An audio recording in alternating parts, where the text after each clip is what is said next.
Revenge story, she left me in debt. My son's plan crushed them. She left a note on the kitchen table, took our savings, and ran with him. I stood there holding $25,000 in debt until my 10-year-old son said, "Dad, I've got a plan." What he did next turned our ruin into revenge. If this story moved you, don't forget to drop a comment, and subscribe to Viora for more unforgettable stories that speak to the heart. My name's Garrett Winslow, 46, owner of a small construction firm in Charlotte, North Carolina. I'm no millionaire, but I've built a good life, $2 million in assets, a brick colonial home in Myers Park with a wide porch, and a lake cabin on Lake Norman where the water's calm washes away the grind. Lauren, my wife of 12 years, was the fire in it all. 34, with a laugh that lit up rooms and a knack for interior design that turned our projects into showpieces. We met at a client's open house, her wit outshining the chandeliers. We were solid Friday barbecues, her head on my shoulder, planning our son Ethan's future. Ethan, our 10-year-old, sharp as a tack, always sketching blueprints or tinkering with gadgets. No cracks in the foundation. Or so I thought. Lauren's family, the Harpers, never warmed to me. Charlotte, old money. They saw my calloused hands. Dad was a bricklayer, Mom a seamstress, as a mark of shame. Her father, Franklin Harper, a bank executive, called me the builder with a smirk. Her mother, Vivian, all pearls and polish, offered compliments that stung. Her brother, Landon, a corporate lawyer, scoffed at my little firm. Lauren brushed it off, said they'd come around. I took the hits, kept steady for her. For Ethan, love holds you up like that. It started with a note. Monday morning I woke to an empty bed, the house too quiet. On the kitchen table, Lauren's handwriting. "I'm sorry, Garrett, I can't do this anymore. I've left with Kurt. Don't look for me." My chest caved. Kurt Myers, my old business partner, 47. The guy who'd shared beers at our lake cabin, who'd toasted at Ethan's baptism. Beside the note, a bank statement, $25,000 in credit card debt, new charges in Lauren's name, and our $50,000 savings account drained to zero. I sat staring the coffee-cold Ethan's sneakers by the door. She'd gutted us. Ethan walked in, backpack slung, eyes catching the note. "Where's Mom?" he asked, voice small. I tried to shield him, but he grabbed the paper, read it, his face hardening beyond his years. "She's with Kurt." I nodded, throat tight, and she took our money. I showed him the statement, expecting tears. Instead, his jaw set. "Dad, I've got a plan." I frowned. "Ethan, this is grown-up stuff." He looked up, eyes fierce. "I'm not a baby, we'll fix this." I called my accountant, Ray Keller, to trace the damage. Lauren had maxed out 3 cards, luxury hotels, designer clothes, a new SUV lease, all in the last month, hidden behind my back. Ray's voice was grim. "She's been wiring money to Kurt's account, too. Looks like they're at a resort in Asheville."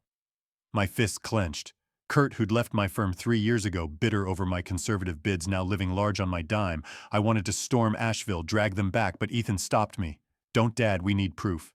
He pulled out his tablet, opened a tracking app tied to Lauren's phone. She'd never noticed he'd linked it for family safety. A dot blinked. Asheville Blue Ridge Resort. Ethan's fingers flew, pulling up her cloud backups, photos, texts, emails. There they were, Lauren and Kurt. Champagne flutes raised, her wedding ring gone. Text to Kurt, "Garrett's clueless. We're free." My stomach churned, but Ethan's voice was steady. "We've got them." "Dad." I hesitated. He was 10, not a detective. But his eyes burned with purpose, and I saw myself in him, stubborn, sharp, unwilling to break. "Okay," I said, "what's the plan?" He grinned. "Pulling up bank records Ray had sent. They used your cards, but the charges are fishy." "Look." I scanned the screen. $10,000 to a shell company tied to Kurt's old consulting gig. Fraud. Ethan nodded. "We take this to the bank. Then we find Mom." I called my lawyer, Tess Monroe. "File for fraud, freeze the accounts." Tess's voice was sharp. "This is a revenge story, Garrett. You've got a case, but it's messy with Ethan involved." I glanced at him, sketching a timeline of Lauren's charges. "He's tougher than me," I said. Tess sighed. "Then get more evidence." Ethan hacked into Lauren's email. "Don't ask me how, the kid's a wizard." He found receipts, hotel bookings, and a bombshell. An email from Landon, Lauren's brother, to Kurt: "Keep Garrett distracted. The loan's in place. We'll split the profits." My blood ran cold. The Harpers were in on it, using Lauren to fleece me. I printed the email, saved the files, my hands shaking. Ethan looked up. "We confront them, right?" I nodded, voice low, "But we do it smart." Friday, I got a text from Landon. Meet me. Harper Estate Saturday, 8 p.m. alone. No mention of Lauren. My gut screamed trap, but Ethan was already pulling up the estate's security layout. God knows where he got it. I'm coming, he said, voice firm. I started to argue, but his eyes stopped me. We're a team, Dad. I nodded, pride and fear mixing. The Harpers thought they'd buried me. They didn't know Ethan was my ace. Landon's text was a fuse igniting my rage as the Harper estate loomed like a fortress in the rain. Ethan sat beside me, tablet glowing, his eyes blazing with a fire I'd never seen. We've got them, Dad. I clenched the wheel. The image of Lauren and Kurt tangled in Asheville's luxury searing my mind. This wasn't just betrayal, it was a heist and I was the mark. I gunned the truck toward the Harper Estate Charlotte's skyline, vanishing in the storm's gray haze rain, hammering the windshield like a drumbeat. Ethan gripped a USB drive, our war chest packed with bank records, Lauren's GPS pings, and Kurt's incriminating emails. My pulse thundered, but Ethan's icy calm was my anchor. At 10, he was a strategist. His plan, razor-sharp corner, land and record his slip and dismantle the Harper's fraud. The Colonial's porch lights flickered as we rolled up to their gated mansion. Ancient oaks dripping security cams glinting like predators' eyes. Stay tight, I told Ethan. He flashed a grin. You're the one shaking, Dad.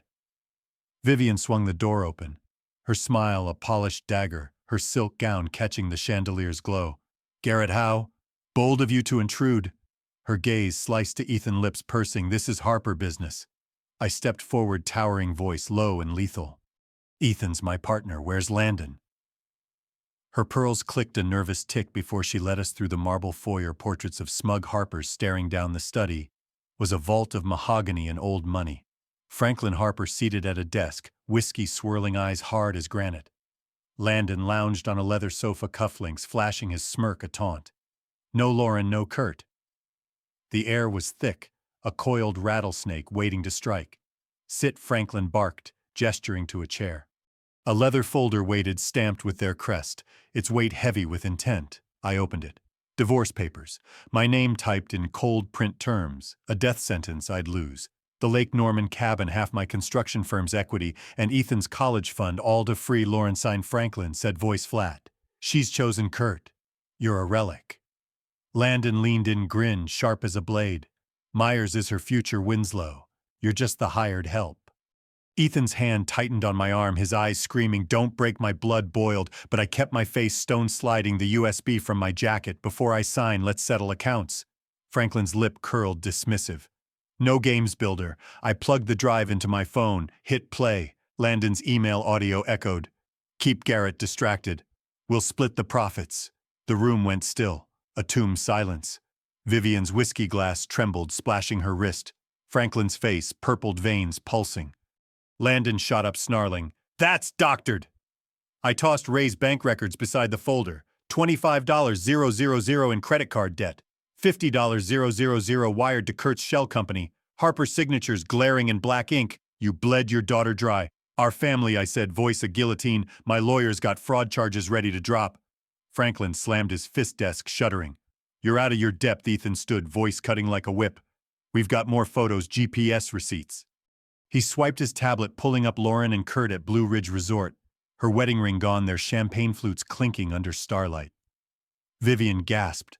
Disgraceful. Landon lunged for the tablet, but I grabbed his wrist, twisting until he winced. Sit, I growled. He sank back, eyes darting like a cornered dog.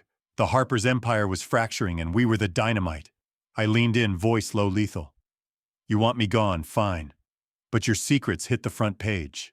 Franklin's rage faltered, fear creeping into his eyes. Ethan tapped his tablet, pulling up security footage from our lake cabin wired after a vandalism scare. Lauren thought it was offline. She was dead wrong. 5 weeks ago, 11:03 p.m., Kurt's truck rolled up, headlights carving the dark. Lauren opened the door, her laugh soft, the kind that used to be mine. They stayed till 4 a.m., shadows moving behind the blinds. My chest burned, a furnace of betrayal, but Ethan's voice was steady. We've got timestamps, dates, everything. Vivian tried. This is a mistake. Ethan cut her off, swiping to a bank wire, $25,000 from Lauren's account to Maureen Harper, Franklin's sister. A real estate baron who'd always lurked in the shadows. Her charity gala's a front for cutthroat deals. She's funneling Kurt's shell, Ethan said, eyes locked on Franklin. My blood ran cold. Maureen the Harper mastermind pulling the strings I called Ray Keller speaker on dig into Maureen's accounts. All of them. Ray's voice was grim. She's been laundering your money through her condos, $120,000 more than we thought, Franklin roared. You're finished. But the relatives in the hall, cousins, aunts, were whispering their loyalty, crumbling like dry sand. Ethan slipped me a burner phone rigged with a recording app. Get Landon to spill, he whispered. I nodded, turning to Landon. Voice calm but deadly. Talk about Maureen or this goes to the Charlotte Observer. He paled, voice cracking. She orchestrated it. Kurt the loans, Lauren. She's after your firm's city contracts for her high-rises. My stomach twisted. My firm, my legacy was their endgame. Ethan's eyes blazed, but he stayed silent, letting Landon's words pile like kindling. The door slammed open. Lauren burst in, rain-soaked, her coat dripping, eyes wild like a storm over Lake Norman. Garrett, what's going on? She saw the tablet, the footage, and froze, breath hitching. You spied on me. I handed her the bank records, voice ice. You and Kurt stole our future. Your family ran the show. She scanned the pages, tears spilling, then whirled on Landon, voice a whip. You used me.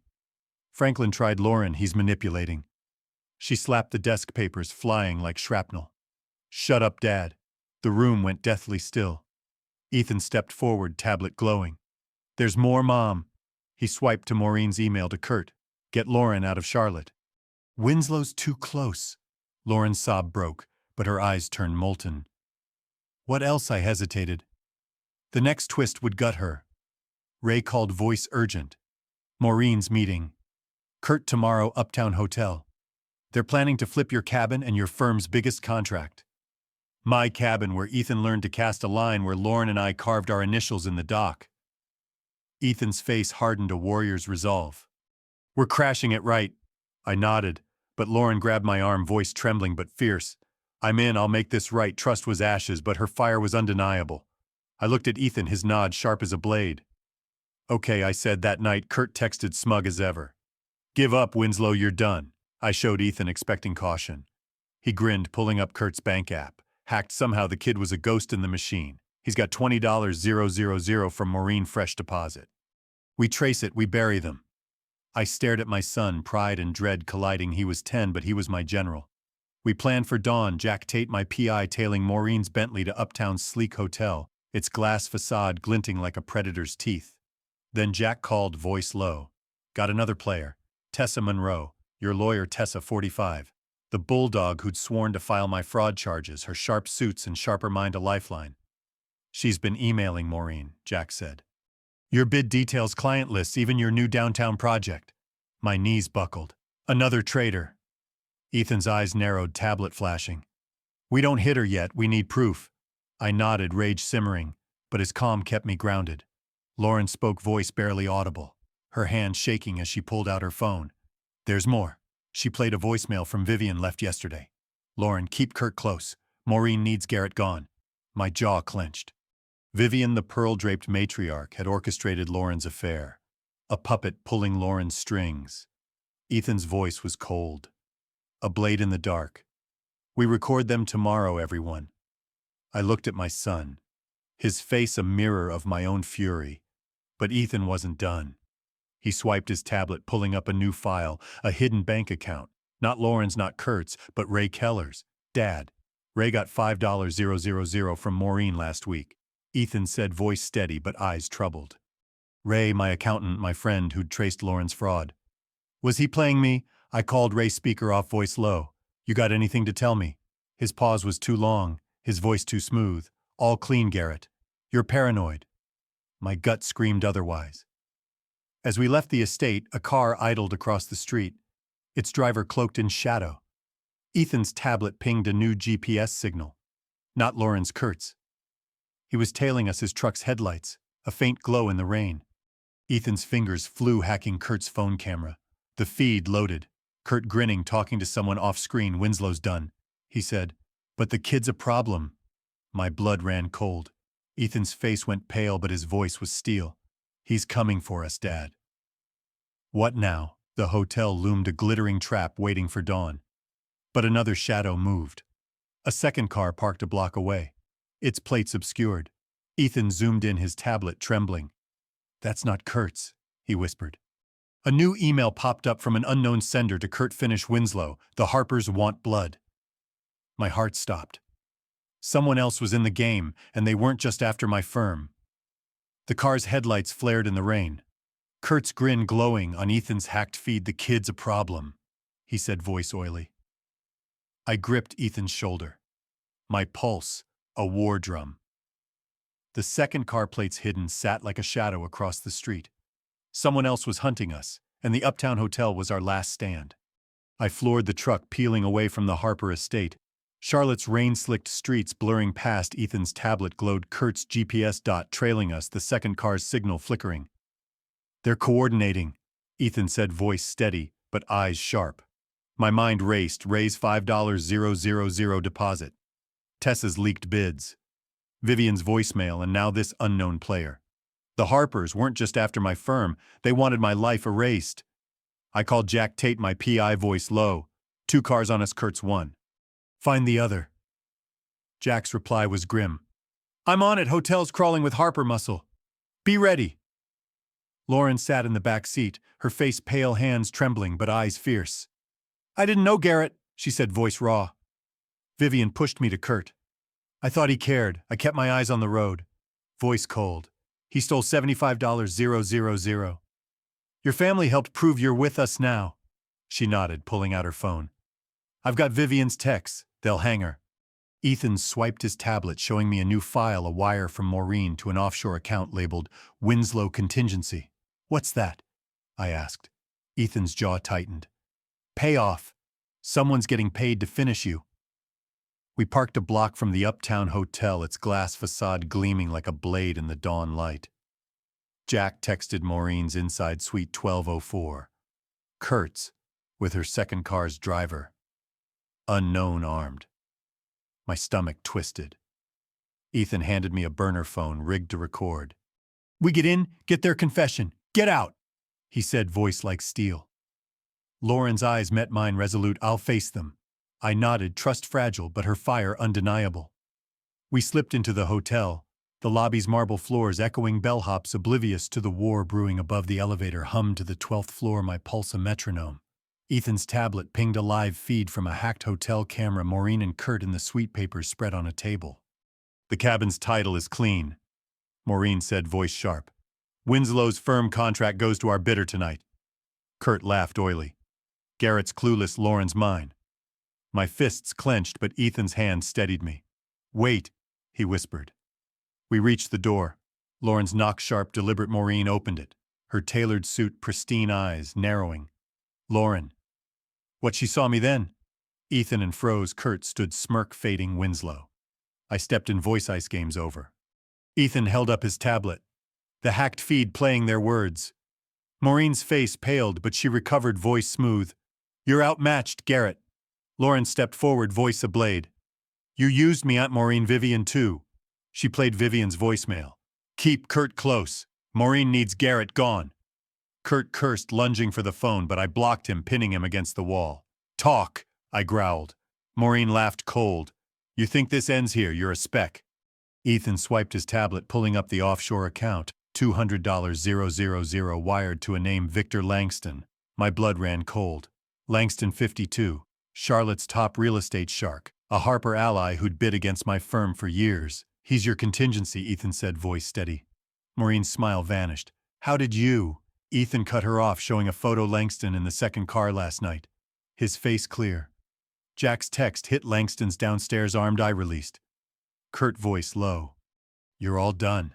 Lauren handed me her phone. Vivian's texts, loaded orders to push Lauren into Kurt's arms, to break me. I sent them to Tess Monroe. My lawyer, despite her betrayal, file, fraud, laundering, conspiracy. I told her, speaker on. Tess's voice was shaky. "Garrett." I didn't know I cut her off. "Prove it, move." Ethan's tablet pinged again, a live feed from Ray Keller's office. Ray on a call with Langston. "Winslow's close. Pull the plug." My heart sank. Ray, my friend, was their mole. The suite door burst open. Langston broad-shouldered, a pistol glinting in his hand. "Enough," he barked. Ethan didn't flinch, hitting record on the burner. "Say it again, Langston," he said, voice calm. Langston froze, eyes darting to Maureen. "You idiot!" she hissed. Kurt bolted for the balcony, but Jack Tate appeared, blocking him, his marine bulk. "Immovable, going somewhere," Jack growled. Langston raised his gun, but Lauren stepped forward, voice steady. "Shoot me, Victor. End your empire." His hand shook, then dropped. Ethan's tablet was still recording every word, a nail in their coffin. The police stormed in, tipped by Jack. Kurt was cuffed, spitting curses. Maureen's composure cracked, her screams echoing as they dragged her out. Langston went quietly, his empire crumbling. I called the bank, forwarding Ethan's files. By noon, the $25,000 debt was voided. Lauren's fraud proven, my name cleared. The Charlotte Observer ran the story. Harper family linked to fraud laundering. Franklin's bank lost investors.